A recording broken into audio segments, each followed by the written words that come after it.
Welcome, traveler. You found your way to Ashwood Hollow, or perhaps Ashwood found you.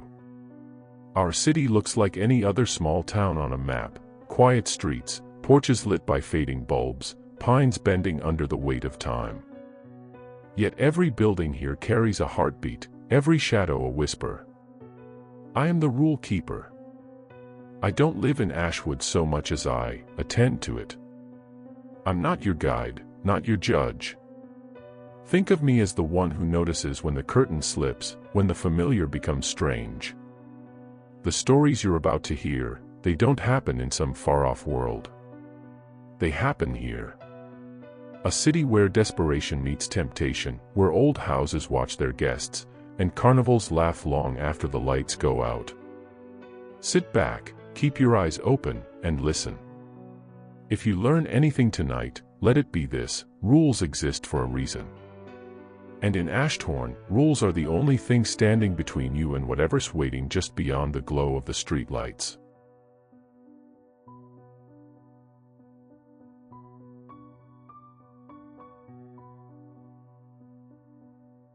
I never imagined desperation could lead me here, to this mansion that looms like a cadaver of stone on the edge of the city. The advertisement was buried deep online, as though it did not want to be found. Night guard needed. No questions. Easy money. Cash upon completion. Must follow the rules. At first, I assumed it was some kind of scam, another attempt to reel in fools and bleed them dry. Yet the promise of pay was too great, enough to erase my debts in a single night, enough to buy me silence from all those who hounded me. Poverty, I have discovered, is the most effective leash ever fashioned. It pulled me here, through rain-slick streets, and along a forgotten road where even the lamps refused to shine. The mansion rose out of the mist like a wound in the landscape. Its windows were opaque, blind eyes sealed in stone, and its spires reached into the sky as if grasping at something just beyond reach. I told myself this was just a building, that the unease clawing at my ribs was the weight of exhaustion and hunger.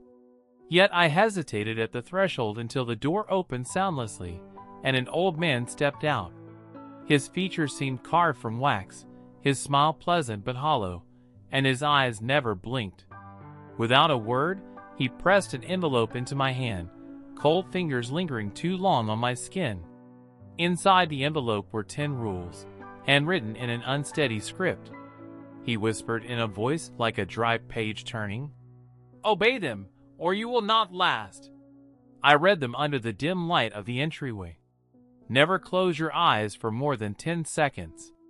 Do not look into the corridor mirror after midnight. If you hear footsteps behind you, do not turn. Never use the elevator.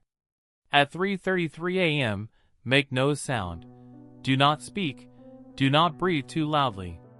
If a door opens by itself, do not enter. Should the phone ring, answer, but say nothing. Do not eat or drink anything offered within these walls. If anyone asks for help, ignore them. When the sun rises, leave at once. Do not look back. They were absurd. Rituals invented by a lonely eccentric to instill a sense of drama. I laughed inwardly, clutching the paper tighter than I realized, and told myself that anyone could endure superstition for a night's fortune. The clock struck midnight, and then the house shifted. The air thickened, like water pressing at my chest, and the silence acquired a density that hummed in my ears. Somewhere deep in the mansion, something breathed in rhythm with me. I moved into the corridor, its length stretching farther than it had when I first saw it, and felt the urge to close my eyes, just for a moment, to steady myself. I remembered the first rule. Still, fatigue gnawed at me. When my lids lingered shut longer than they should have, shapes stirred in the darkness. Figures, like shadows given bone inch closer each time my lashes met. I forced them open, panting. In their absence, the corridor was empty again, yet I felt their presence clinging to me, waiting. I walked past the mirror on the far wall. My reflection shimmered as though filmed underwater. I could not resist the pull. My double smiled before I did, lips peeling back in a grotesque parody of my face. Its eyes blinked out of sequence, each motion slower, deliberate, as if savoring the effort. I turned away, the second rule ringing in my skull like a bell. The footsteps began at 1 o'clock. They followed at a measured distance, echoing exactly when mine did. I froze, and so did they. The temptation to glance back nearly broke me. The air warmed against my nape, damp and rank, as though someone exhaled directly onto my skin. I fled forward, heart hammering. The steps chased for several paces before halting abruptly, leaving the silence far worse than the sound. Later, climbing the endless stairs, I faltered. My legs screamed with fatigue, and when I saw the elevator, gleaming faintly at the landing, relief surged. I pressed the button. The doors opened not to a chamber but to a void, a vertical maw of infinite depth. Something below shifted, as though it had felt the light. I staggered back, heart in my throat, clinging to the railing as the door shut silently. At exactly 3:33, every sound died. Even the wind outside ceased. The mansion exhaled a silence so total it pressed against my skull like stone. Then came the drag of chains, moving in the dark, and a low moan that vibrated the marrow of my bones. I clamped my mouth shut, lungs burning as I held my breath. A shadow passed across the wall, no body casting it, a distortion like the afterimage of a star. Only when the seconds bled into minutes did sound return. The tick of the clock, my ragged breath, the faint whimper of my sanity. At 4, a door creaked open ahead of me. Its hinges groaned with invitation. Within, beds lined the walls, each occupied by pale, still figures beneath yellowed sheets. My eyes adjusted, and one of them was me, or rather something shaped into my form, lying with hands folded, waiting. Its lips twitched as though whispering. I slammed the door before I could hear. Not long after, the phone rang. An ancient rotary model on a table in the hall. I obeyed, lifted the receiver, and pressed it to my ear. Static seared my hearing, then my own voice spoke. Over and over, it repeated my name, stretching it into an unholy chant until the sound fractured into shrieks of laughter. The line went dead, and I replaced the receiver with trembling fingers. Hunger gnawed at me soon after. A banquet lay set in the dining room, impossible in its abundance. Steam rose from plates filled with meals I had not tasted since childhood, my mother's soup, my grandmother's bread. My mouth watered, grief twisting in my stomach.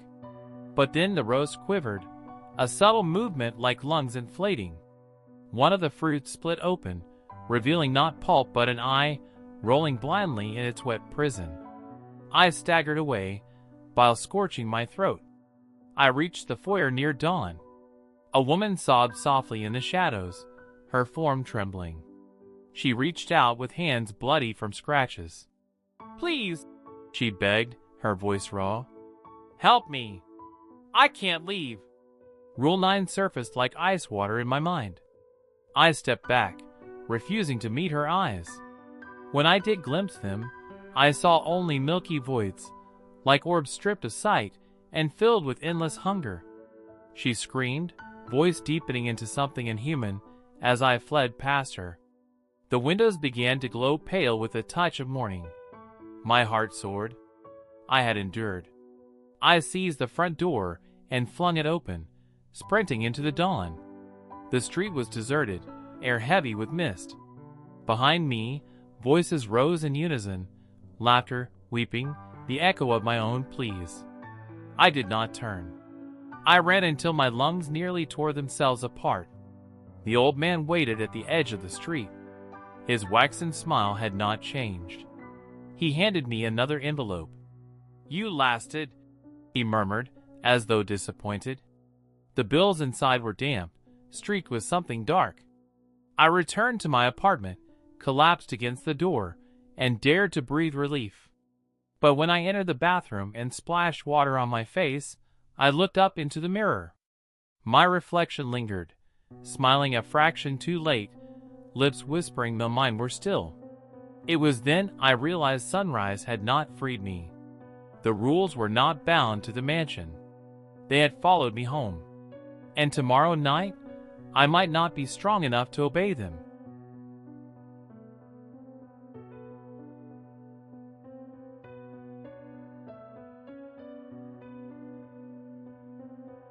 And so, the night grows heavier, and the walls of Ashtorn Mansion hold on to their whispers a little longer.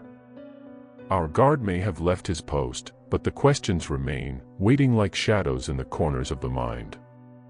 In this town, stories never quite end. They circle back, like the fog that creeps in after midnight, returning, lingering, suffocating. Rules are not made to protect us from boredom. They are written to remind us what not to touch, what not to see, and what not to know. Break them, and the price is always collected, not in gold, but in silence, in fear, in the kind of memories you cannot burn away. So, if you walk past Ashtorn's gates tonight, keep your eyes on the path. And remember, I'll be watching. Always.